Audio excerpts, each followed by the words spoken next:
Guys, and welcome back to another episode of the Diamond Discussion Podcast alongside my co-host Joe Stumpo and Ben Angiano. We are doing a first on this show, and it is MLB Hot Takes. So we're going to do it a little differently. So myself, Ben, and Joe, we're going to give hot takes for the teams that we root for. So the only exception is we're not going to be giving a hot take of our own team.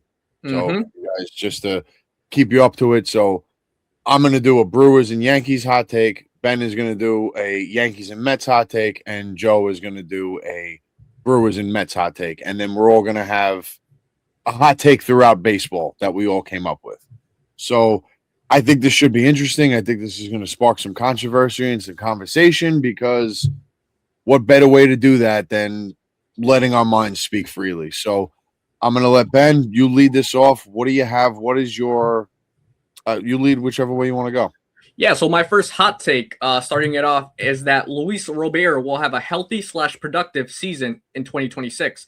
And this is a huge one, obviously. I've seen him play a lot here in the south side of Chicago. And seeing this guy, how great his defense is, I feel like he hasn't had both healthy and productive seasons since 2023 when he had 37 bombs. So I think this is the season, new scenery. I think he's going to get the Andrew Vaughn type of push.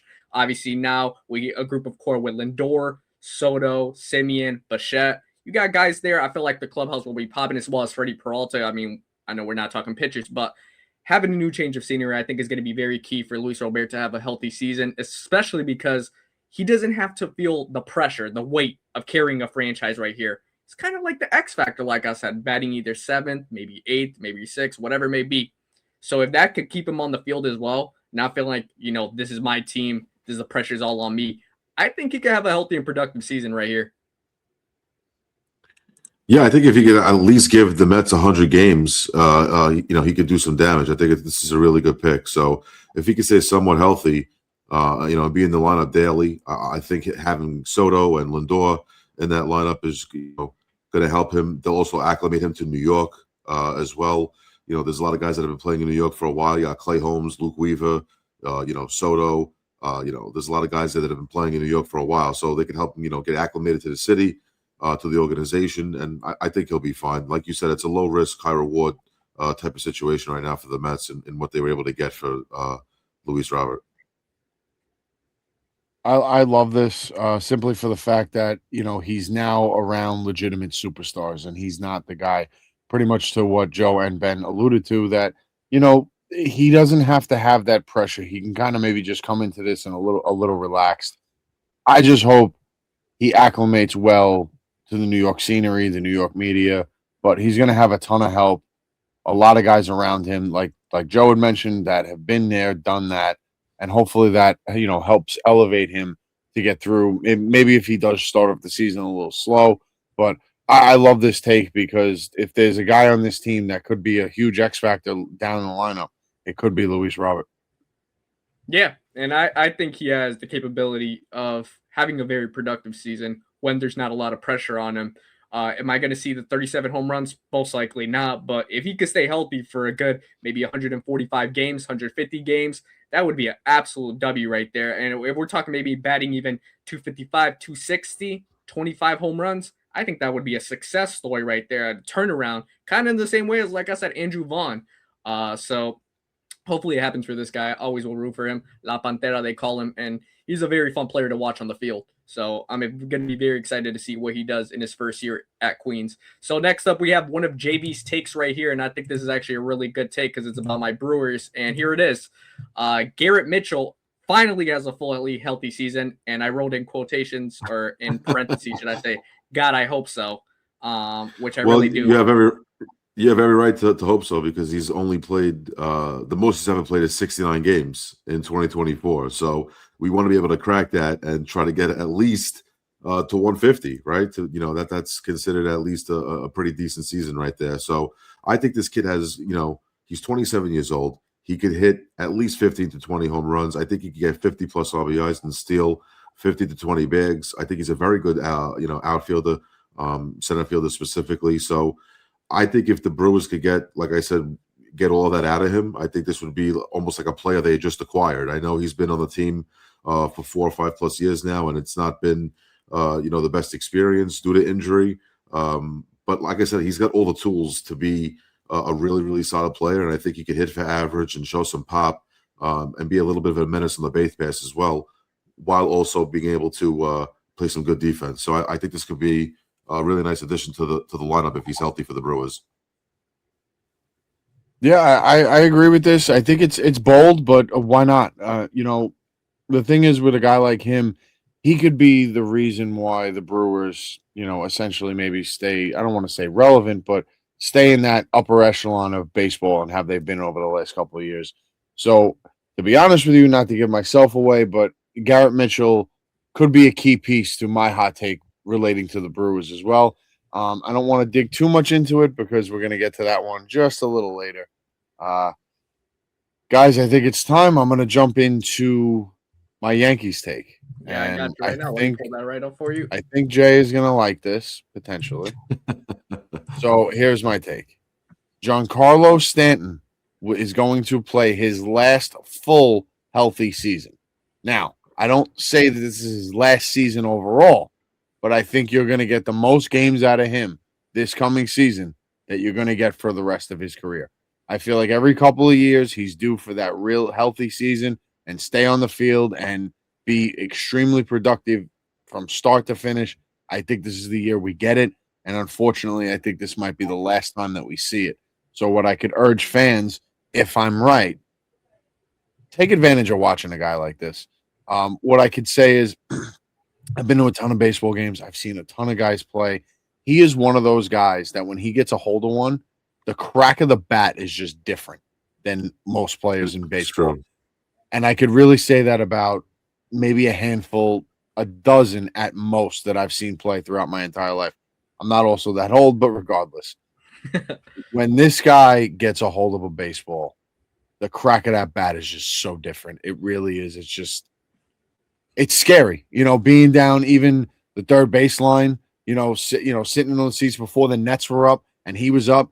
You had to pay attention because if he got a hold of a foul ball on a line drive, I'm not catching that. Duck.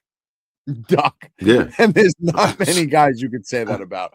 So, to see his talent and hopefully, like I said, hopefully we get one more full healthy season to see this guy, really have at it. I think it would be great for the game.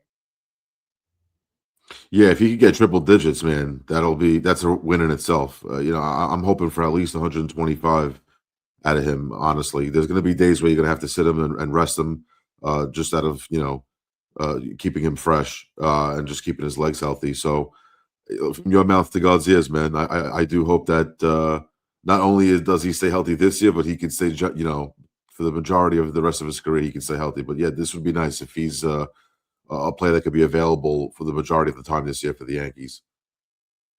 Yeah, I would really love to see this because obviously he's coming across some big milestones in his career. I think he's 47 home runs away from 500. Him staying healthy obviously would be a big part. I know he's not thinking about the solo milestones, but it would help the Yankees in a long way as well. So I think if Big G stays healthy for at least one more full season, that would be extravagant, even as a baseball fan looking at it. I think it's time I get into my Yankee hot take. And this is actually one that I really do like. I want JB's opinion on this one. And that is Spencer Jones will make his debut before June. So this is actually a one I thought about. I was like, look, at some point, if this guy has a good spring training, you're going to have to play the kid. You're absolutely going to have to play the kid. He's earned his stripes. Yes, he has his issue with strikeouts. But one thing that me and JB have mentioned, he got the pop. He could absolutely do good in Yankee Stadium. And I think he's going to make his debut before June. Maybe even before that. Who knows? I mean, injuries tend to happen. We don't wish for that, obviously. But tell me not. I don't think it's no. It's a little hot. It's definitely hot because he's not starting with the team, so obviously making a debut in 2026 kind of wasn't on the table, but you're putting it on the table, so it's definitely becoming a hot take now. With Jason Dominguez starting in AAA, I think anything is possible. I think this makes this very possible. He's got to keep the strikeouts down. It's the only thing keeping this kid down in the minors. His average actually really wasn't that bad for a kid that strikes out 35% of the time. It's actually pretty wild. I believe he hit like 278 or 280. I'm not really too sure, but when I saw that, I'm like, wow, that's pretty crazy that he strikes out at such a high clip, but was able to have a very high batting average. It was pretty wild to me. Um, and to me, the time is now or never. He's 24 years old. What more are we going to do? How could you sit and wait? You know, what's the plan going to be? So I think this is going to be a very telling year for Spencer Jones, to be honest with you. So I'm going to be honest. Initially hearing this take, my first thought went to not so much doubting his capability, but what's it going to take for this to come to fruition? Now, my theory is to be not that because his numbers are there, like Jay had mentioned, his strikeout rate is a little high, but that's never stopped the team from bringing a guy up. Now, in my opinion, what this takes for Spencer Jones to make his debut is who essentially failed. If I had to say, does Dominguez not make it up from AAA? Does Grisham go back to the 195 hitter he's been for the last 3.5 years? Does maybe first base not work out with Goldschmidt and Rice? That maybe Bellinger has to take more time at first and that opens up an outfield spot? That was my first thought because I don't think it's his talent. It's what's ahead of him and who's blocking him from coming up. So the only way that I see this really coming to be is if something else essentially maybe goes wrong. And that doesn't have to be a bad thing because he can come up and have a monster impact. He really could. He has the talent. He's just got to cut down the strikeouts. Yeah, and then if the strikeouts are there, it's almost like they're in trouble. That's the problem because now he just sits in the minors for the rest of the year until he fixes it. And like you said, he's kind of in a position where he's going to be like a late bloomer-esque, and that's not really the position you want this guy to be in because I think he's ready to come up, even though the strikeout issue is a thing. I do believe, and I know Mike was mentioning it, if Grisham starts off the season a little bit poorly and, reverts back to his former self, this guy's going to get the call, bro. This guy's going to get the call. What else is there? And his defense is fantastic. His defense is really good, too. What else is for him to prove in AAA right now? I mean, you saw his numbers in AAA last year. I don't think there's much more. And is there an instant where, like, possibly as well, Dominguez, he's not really cutting it. So Jones goes above him in the ranking. I think that could be a thing as well. I really do believe that could be a thing. So I like this. I hope this happens because I think they're going to have to play the kid eventually. If not, maybe do ship him out. But, his talent is there. He got popped. Like JV said, he has great defense. So I hope he does get the call up for the Yankees. I think a lot of Yankees fans, a lot of diehard Yankees fans do want to see what he got in potentially a big league career for him. Yeah, because imagine him and Judge. They're both tremendous. These two, sorry, just quickly. They're like the two biggest people in baseball. Could you imagine that outfield? They'd be robbing home runs left and right. This kid's sick. I think he's 6'6". He's literally monstrous. So could you imagine Judge, Stanton, and Jones hitting back to back to back? The nightmare for a pitcher. I know. Crazy. It's like three. It's like if I'm the Yankees at that point, if you have those three guys back to back, you have three behemoths. I go out and sign the shortest guy I could find, and have him bat behind the three of them. You know how many walks that guy's gonna get? Oh, man. That's what I'm doing if I'm the Yankees. If Spencer Jones gets called up, then you have Judge, Jones, Stanton in any which way, shape, or form. Those three behemoths. I'm finding the shortest baseball player I can find. I know Yankee fans wouldn't want to hear this, but a Jose Altuve would be fantastic hitting behind them. Oh man, I don't know about that. I was just thinking take out the extra stuff that we all know about, but you get my point. Yeah, I get it. That's good. All right, let's go on to JV's Mets take. I actually really like it right here. Let me just remove this and bring up the man of the hour. Marcus Semien becomes the most productive acquisition from the Mets offseason. Very, very hot take right here, JV. No, yeah, listen, I'm looking at it now as if he's going to be the best defender and one of the best defenders in that infield before Lindor gets back, right? We don't know what Bobichet's going to be at third. I'm not too sure who the shortstop's going to be for the first 2 weeks. Is it going to be Ronnie Mauricio? Not too sure. Are they going to run Brett Beatty out there? I'm a little concerned with Jorge Polanco being the first baseman. I'm not really in love with that, but I think he's going to be the best defender. So that's one reason. And the other reason is if guys get on base in front of him and he's got 2 or 3 guys on, he's going to be a guy that hits maybe 5th or 6th in this lineup where he could have a chance to knock in some runs.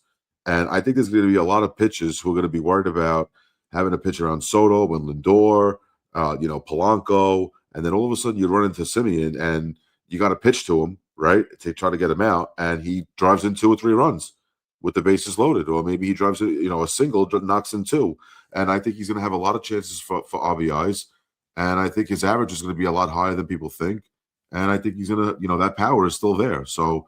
He's going to be, to me, the biggest veteran acquisition that the Mets have made, and I think he's going to be a real key piece, integral piece in this lineup. Not just defensively. I think he's going to be an offensive, not a juggernaut, but he's going to be somebody that produces and really helps out this, that middle of the order.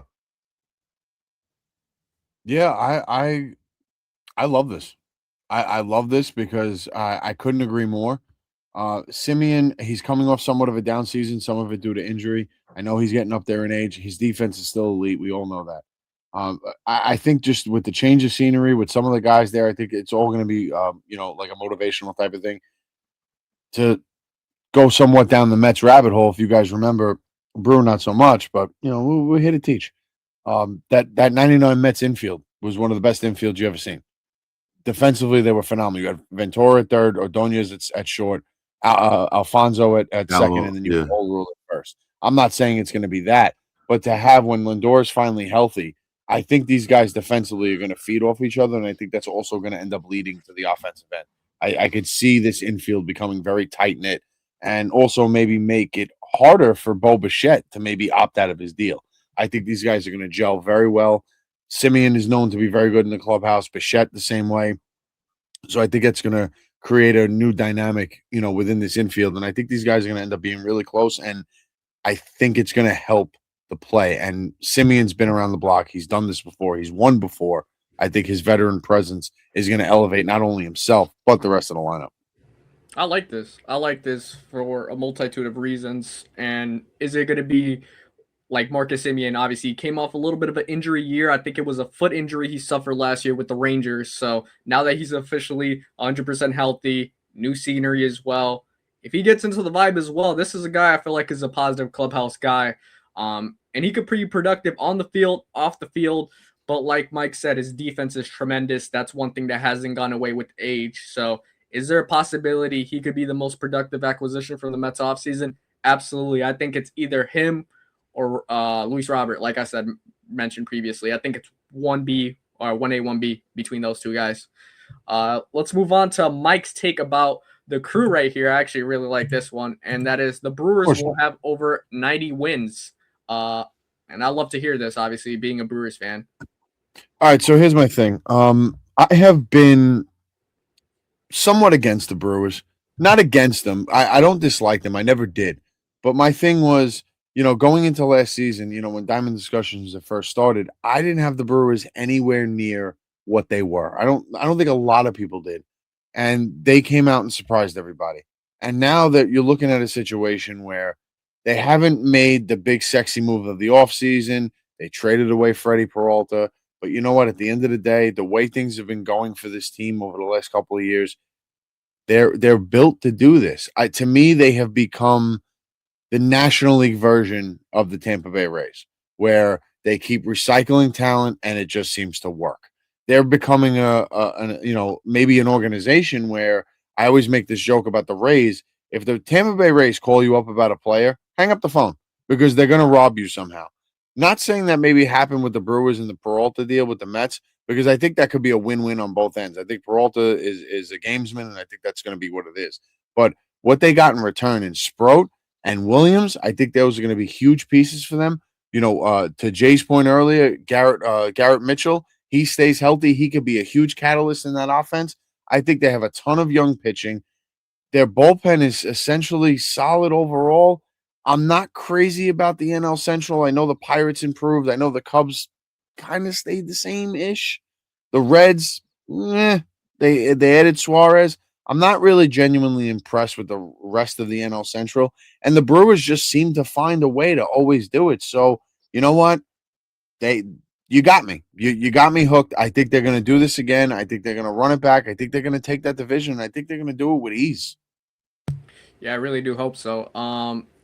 seeing this prediction, obviously, it makes me happy because I do believe since we currently, and when it comes to Baseball America, we have the number one farm system out of all teams in the MLB. Seeing this young team develop, even with guys like Jet Williams, who most likely will see major league playing time this year, Brandon Sproat as well, even guys potentially like Cooper Pratt, Brock Wilken, maybe Andrew Fisher. Like, there's guys that obviously in our development system that are ready to play. And even though we lose a guy like Freddie Peralta, I do think there's always going to be that balance of trust your farm system. These guys will deliver. And Matt Arnold knows best, obviously, leading the helm is Pat Murphy, back-to-back NL Manager of the Year. It's crazy. It really is crazy. And I do believe we're gonna have another successful season, whether it's 90 wins, whether it's 93, anywhere from that regard. But if you look at the NL Central in general, I know we'll get into our division predictions in another video, but I think there's going to be gate room for the Brewers to have a lot of success in that division. With, I'll talk about a team. I don't want to spoil it very shortly, but yeah, I like this. I really do. Do you think, bro, quick question, do you think that Jesus Mate gets a call up at some point, maybe to play third base? That is super interesting. If they don't do something at third, do you think he gets a call up? Not at third, but maybe short. I mean, look, he's 18 years old, this kid. This kid is a phenomenal prospect right here. I think he's number 3 in pipeline in all of baseball. This kid is a stud. I almost used profanity right there. He's a stud, this kid is. And he has his locker right now in American Family Field in Phoenix next to Jackson Churriel. Churriel got called up when he was 19. So if there's going to be that relation right there where learn from this guy, he's done it pretty good. I would be super happy to see Jesus Mate, even Luis Pena get brought up as well. Like I said, there's a lot of options in this farm system, and with the Freddie Peralta trade, even though it hurt seeing him go, it only improved our next few years with this young group of talent we have. Gotcha. Yeah, so let's go on to the predictions we have of teams that are not ours. So this is going to be pretty fun right here. I'm actually really excited. Now I was talking about the NL Central right here because I do have one that is about the St. Louis Cardinals. The Cardinals will have the worst record in 2026 in all of baseball. Guys, if you get a moment, look at all the pieces that they lost. Nolan Arenado, Brendan Donovan, Wilson Contreras, Sonny Gray, Ryan Helsley's obviously not there no more. Look at that rotation if you get a chance. Yeah. There's a picture of Dustin May right now. This guy's probably going to get flipped at the deadline, if we could be honest. Best case scenario, if he doesn't job effortlessly. But I will say this. Do they have young talent? Yes, they do, that they could potentially bring up. But also, their best player right now. I'm going to ask you guys, who do you think is the best position player on the Cardinals right now, if you had to think? Is it Mason Wynn? My mic isn't muted anymore, but I am. There you go. So Mason Wynn is probably the best option, and that he does more defensively than he does offensively, let alone. If you that's the best I could think right now. When you look at either the Rockies or the St. Louis Cardinals this year, they're going to be battling for the worst record in Major League Baseball. The Rockies, again, because they're poverty. Oh, wait, they signed Jose Quintana. I forgot. I guess not. So I'm just joking. It's an inside joke. Me and JB were joking about it last night. But look, realistically speaking about the Cardinals, they're going to get bounced around in this division. The Pirates are going to do whatever they want to them. Look, no disrespect. It's going to be like, I don't even want to say it. I really don't. The Pirates are going to do whatever they want to them. They're going to be free meat for the division, basically. Nicer words. The Reds are going to do whatever they want to them. The Cubs are going to do whatever they want to them. And the Brewers are going to have them in 4 on the bed, basically, is what I'm trying to say. Look, it's going to be a rough year for St. Louis Cardinals fans. Very bad. Very, very, very bad. All right, I'll let you guys continue. I'm going to be honest with you. I don't think I can follow that. I don't think I can follow that. I really don't. Wow. Tell me you don't like the Cardinals without telling me you don't like the Cardinals. That was incredible. That really was incredible. I'm gonna be real. I don't disagree with anything you just said. I don't. I said this last year and they surprised me, but they still had talent. They got significantly worse. And the sad part is they had to, because prior to the trades they made, their farm system was relatively atrocious. They needed to do something, and they decided to completely blow it up. And there's no big name there. There's no big sexy name. So who's going to step up? I don't even think half baseball fans, and this is not to throw shade on the Cardinals. Everyone's got to start somewhere. But I don't think half of baseball fans can probably name I would say 40% of this lineup, let alone the team. I don't think that's crazy. I really don't think that's crazy when you really look at it. No, it's definitely not. I mean, they blew it up, and they obviously looked at that division and said, how are we going to be even a wild card team? We're definitely not winning the division. We're not better than the Cubs, the Brewers, and the Reds and the Pirates. How are we going to get in as a wild card? We can't? All right, blow it up. So this is probably the smartest thing that they've ever done, honestly. And then this has actually been something that's hasn't happened in a while in St. Louis. They've been, on and off competitive, but never had a real blow up. This is the first blow up that I could remember in a very long time for this organization. So interesting They've been to see good how my they'll whole life. navigate moving forward. Yeah, they've been good my whole life. They've been good my whole life. Even the years that they haven't made the playoffs, if there was a couple of years here and there was no reason to blow it up. They were competitive. They were always competitive. They were there. Yeah, so very interesting to see how they're going to navigate going ahead. Do they have like interesting names that they're probably going to call up, like JJ Weatherholt, maybe Jamie Arnold as well? Could we finally see Tank Wins? Yes, they do have interesting names, and I do think in the same blueprint that Chaim Bloom had in Boston, he's trying to do that in St. Louis right now.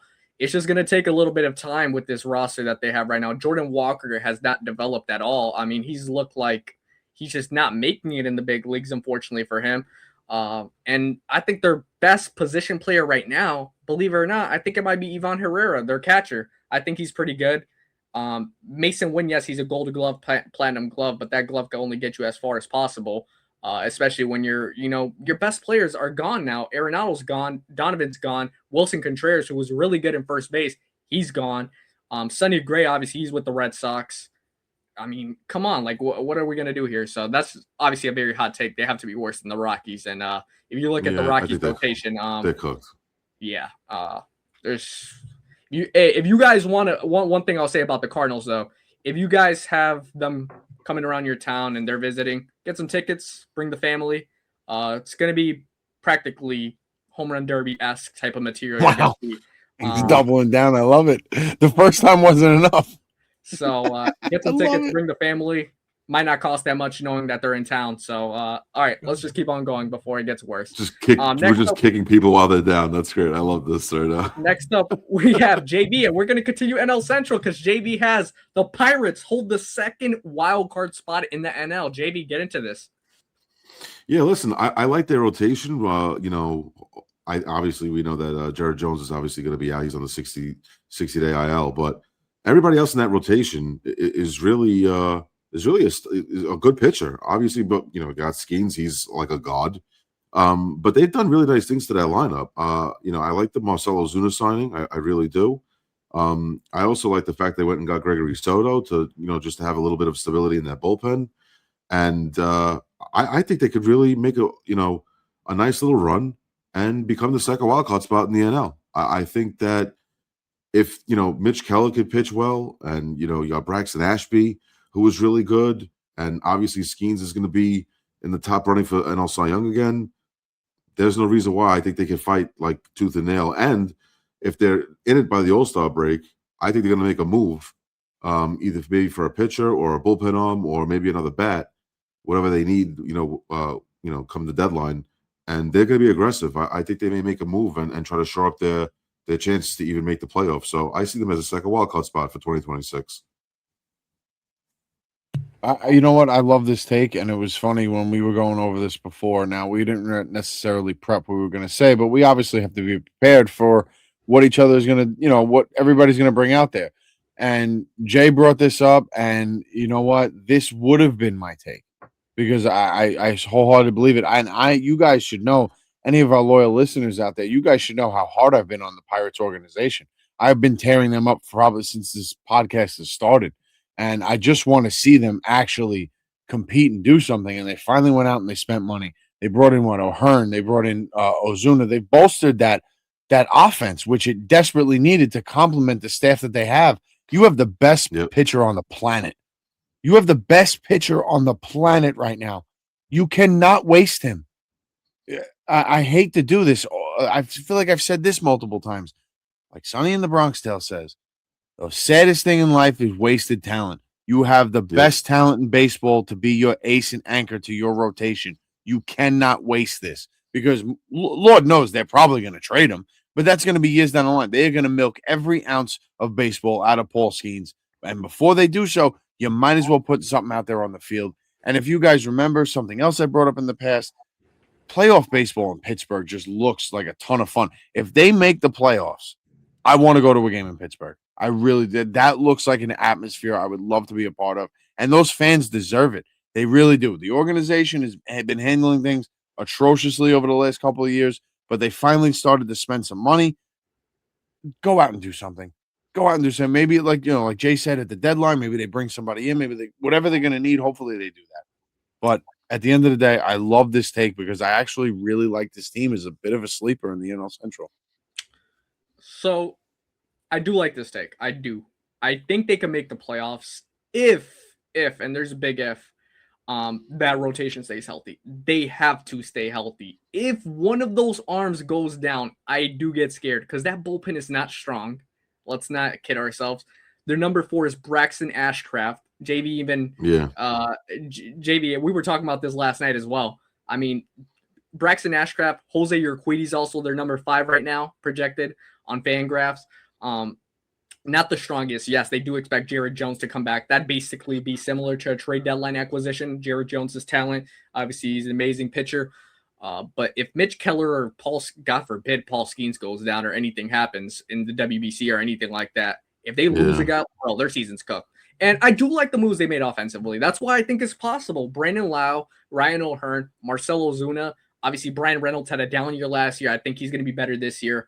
O'Neal Cruz is Mr. Inconsistency, in my opinion. Like, he has good streaks, and then he has really bad streaks. Is Andrew McCutcheon still there? He swings a hot bat sometimes. No, he's a free agent. Okay, so maybe do that. Bring him back. They have Spencer Horwitz. I actually was a fan of him in fantasy last year. I do like their team. I think this is possible as long as their rotation stays healthy. I'm actually a little bit surprised they didn't make more moves to address the bullpen. I know they got Gregory Soto, but I mean, yeah, but listen, and not for nothing, Ashcraft was pretty good last year. He was exactly. He had an ERA under 3. Bubba Chandler, I think he was Bubba like 4-1. I think his ERA was slightly over 4, but like I said, I personally think if they stay healthy, like you said, they have to stay healthy. If that offense could find some type of rhythm and they get into a nice rhythm, I think Marcelo Ozuna hitting in Pittsburgh is going to be dangerous. I think he could hit 25 home runs in that ballpark alone. And then if he adds another, 12 to 15 on the road, he could easily hit 40 home runs. I think he's going to be a monster at home, especially. So yeah, I really have, I have some high hopes for them. I think they could really attain that second wildcard spot. One thing I really do like this take. And one thing I will say about the Pirates, obviously we haven't, we'll do our award predictions and they'll be out very soon. But one name I'm going to talk about very highly about the Pirates, Connor Griffin. He's going to be up. I'm assuming he's going to break camp. I'm super excited to see this guy play. Obviously, didn't he hit a car window the other day? This kid is a freak of nature, bro. This kid is a freak of nature. He's obviously, I think he has the potential to be their starting shortstop. He's definitely going to be their starting shortstop. He's their number 1 prospect in all of baseball, all pipeline in Baseball America. This guy's an absolute stud. So hopefully he comes up, and I think that'd be great to see. Obviously, even though they're in my division, I think the Pirates being successful obviously brings a little bit more of the Brewers Pirates rivalry a little bit up, if I have to speak so for myself, because right now it's kind of like, dang, you beating them while they down, because obviously they haven't really invested in the offense like they did this year. And now that they have a competitive team, yeah, go ahead. No, yeah, not to cut you off, but not for nothing. O'Neal Cruz has to wake up. Like, show us who you really are. Yes. Start proving who you are. Take over that team. You could be a beast, bro. Like this guy, he got thrown out of shortstop. I remember this guy had a mini arm cannon at shortstop. Mm-hmm. Like when he would throw, it was like it looked like a little raisin coming out of his hand. It was like a dart. And then he gets thrown into center field, almost became a shell of himself. He's hitting 200 last year. And that, to me, that's not who he is. He could be a monster. So I'd like to see him step up and start, putting his chest out a little bit. And he's got a little protection in that lineup now. So I think that's what's going to be the main catalyst, and it's what's going to drive him forward. Now there's actually protection for him. It's not just him, but he's got to take over this team. He's got to take over. He's got to at least take over the offense. He has to.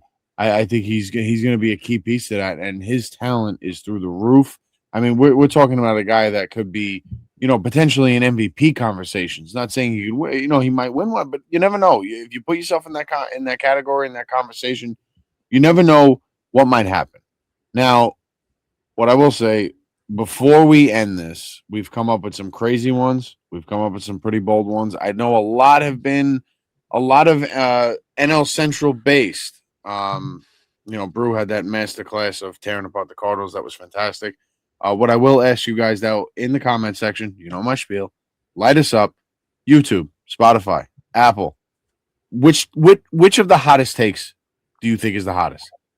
But that's before I give you mine. And I think it could be this one. I'm going to nominate myself. I'm going to nominate my take for it because I think it's everyone's going to get on board with it because we all want to see it.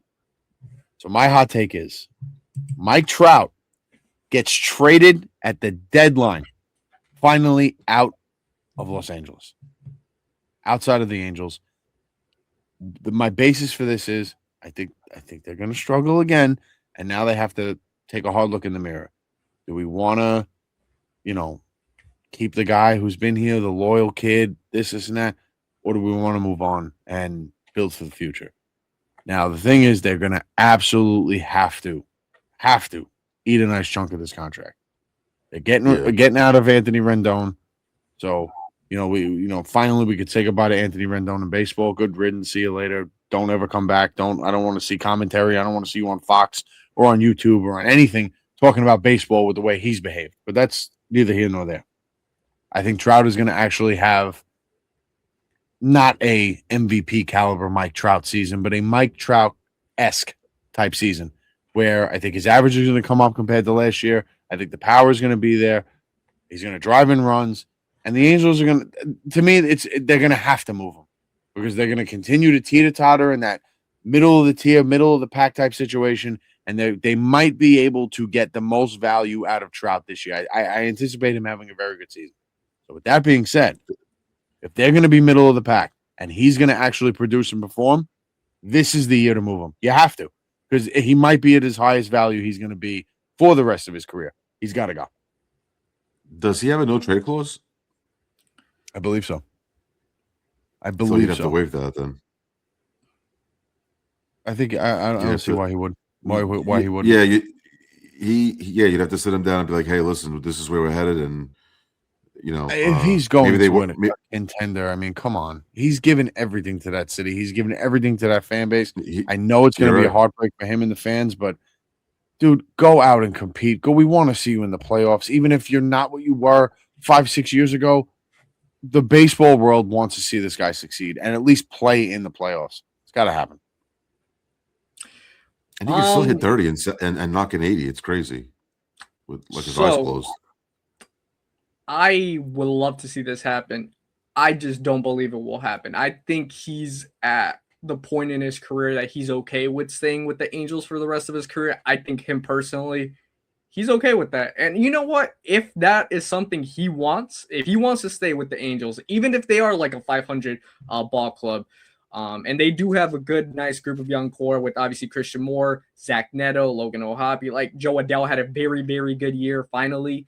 Nolan Shanuel, like if he wants to stay there and basically be the mentor to these guys, and that's what he wants to do for the rest of his career, look, so be it, bro. You're Mike Trout. You can do whatever you want. I mean, obviously, you're most likely going to get a statue there.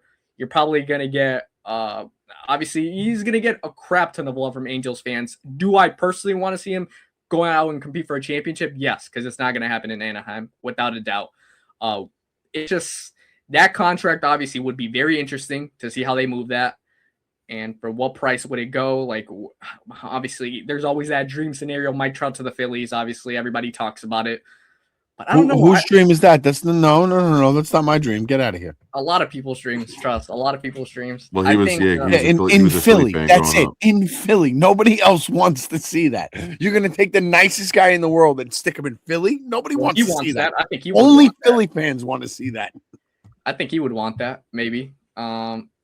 Look, I think he's okay with staying with the Angels for the rest of his career. And if that's the case, look, bro, I just want to see him healthy. I kind of turned heel on him last year when he got hurt. No disrespect. I was just sick and tired of it because I want to see him healthy. And it's not even me being bogus. And obviously, why do you get hurt? I know why you get hurt, bro. Your body's low key like, his knees have been failing him. His back was failing him for a bit. And it's just sad to see. At this point, it's just kind of been like a very sad case this half of Mike Trout's career. And do I want to see it, like I said, compete for a championship? Yes, without a doubt. I just think we're a little bit too late for that. Guys, breaking news on Diamond Discussion. Ben, a.k.a. Brew Crew, makes fun of people in wheelchairs in his spare time. I mean, what are we doing? You turn heel on a guy that gets hurt all the time? What's wrong with you? Oh, man. I had to turn heel. It's a reality check for him. If I didn't turn heel on him last year, I don't believe he would have hit his 400th home run at the end of the year, to be honest. No, yeah, look, it would make sense for the Angels to trade her, but it's going to be tough to find a suitor, honestly, because they're going to tell the Angels, you got to eat, like Mike said, you're going to have to eat at least 60 to 75% of that contract before we even think about, talking further. So it's going to be interesting to see what that would be like come the deadline if they're obviously not fighting for a wild card, which I don't expect them to. So yeah, well, we'll see. The reason why I asked if he had a no trade clause is because I think it would be really hard to convince him to say no, to waive it. I do think he kind of wants to finish there. And the only way he would get traded is if he does go to a contender. Maybe he'd want to see that difference and, experience being on a playoff team, because that's been a long time since he's been in a playoff game. So we'll see. We'll see what happens with Mike Trout. It's definitely been crazy. He does have a full no trade clause. So yeah, he'd have to waive everything, and he'd probably want to work with them and say, hey, listen, if I waive it, you gotta try to work with this team and try to get me over there, and I want to go over here. Probably something along those lines. That's where I could see them trying to facilitate a trade there if they could work together. Yeah, and I'll say this as well. Like Mike brought it up earlier, wasted talent. Look, Mike Trout has had a phenomenal career, even though this half of it has been a little bit underwhelming with the injuries. And, we've talked about a little bit of his plate approach as well online. There's been that conversation, how he's come about it with his plate approach. And he didn't have the best year, statistically speaking, last year. But I do believe when it comes to wasted talent, it's Mike Trout, bro, his career is set in stone. If he wants to mentor these young guys in Anaheim right now, so be it. Talk about wasted talent, that's a great point when Mike was talking about that as well, because I don't know if you guys know, I see myself as a proponent of, I don't want to waste my talent. That's why this September I'm going to be doing flag football. So it's just motivation. I appreciate Mike bringing that up. I just kind of wanted to let you guys know. Really. I can't believe you just said that. I love you so much. I really do. Just want to let you guys know that I'm not going to waste my talent. Anybody who's watching, if by the end of September it's just me and Mike doing videos, it's because Ben is in a full body cast. Oh my gosh! So and it's just flag football. It doesn't matter. It doesn't matter. Okay, all right. So I'm going to ask you guys this before we end the show. Injury, and this is for the people listening and watching. Out of all the takes, we've given you 9. And I'm going to add an X factor to it. Which one of the hot takes do you guys want to see the most? And add Ben playing flag football on top of that. So out of the 10 options that you have, we want to hear from you guys. Write it in the comments. Which hot take do you think you want to see the most? Or you want to see Ben play flag football? I love that. And if he does, we might have to fly out there and go cheer him on. We will stream. Not only that, we will stream it live to the YouTube for everybody to see. So this proves. Absolutely. Right away. I would stream that right away. Look, as you guys know, I think I carry myself a little bit. Look, like Drew Brees a little bit. I think I do have the posture. No. I do have the mannerisms. Ben, sit down. All right. Let's just wrap up the episode. I got to go do my reads anyways. This is unbelievable. This is fantastic, guys. I'm gonna leave you guys with this. You really never know what's gonna come out of Ben's mouth next. It really is. I mean, if you don't subscribe now, I'm not sure why you. If you're still here and you don't come back tomorrow, what are you doing? I don't know. Seriously, what are you doing? I mean, we have an all-star flag football aficionado in the building, in the podcast. Who's got it better than us? I don't think anybody. But no. I'll say this as I always do. We appreciate you guys so much. You are our motivation to keep going. We see the views, we see the comments, we see it all. Guys, as always, have a great night.